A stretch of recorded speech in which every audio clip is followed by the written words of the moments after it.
Hi, I'm Patrick Ngako. I've been in toxic relationships and toxic work situations. Over the next few minutes, I'll tell you how I was able to get out of it in 3 easy steps.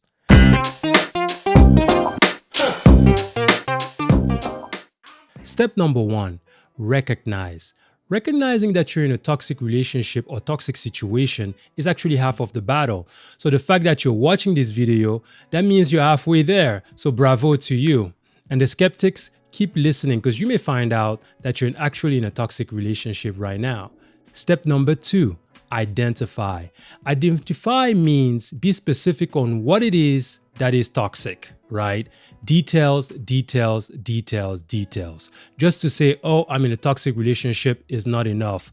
Write it down on a piece of paper exactly what it is about a situation that's toxic and how it makes you feel. Because bringing those details out will either tell you how much toxic the situation is, or even if it's toxic at all. Is it that people at work are belittling you or somebody in your family? Is it things that people tell to you? You have to be very specific on that, right?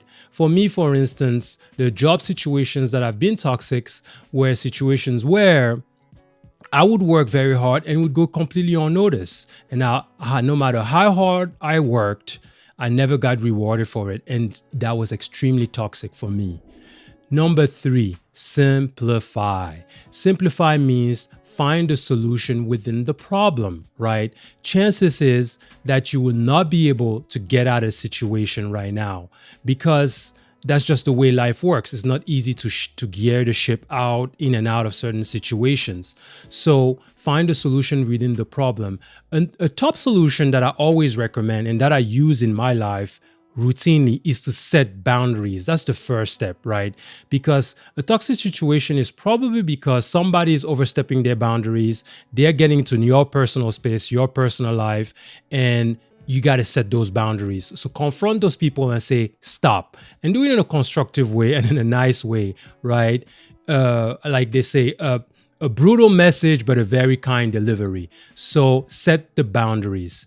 Thank you very much for joining me. And again, always remember to stay true to yourself. Cheers.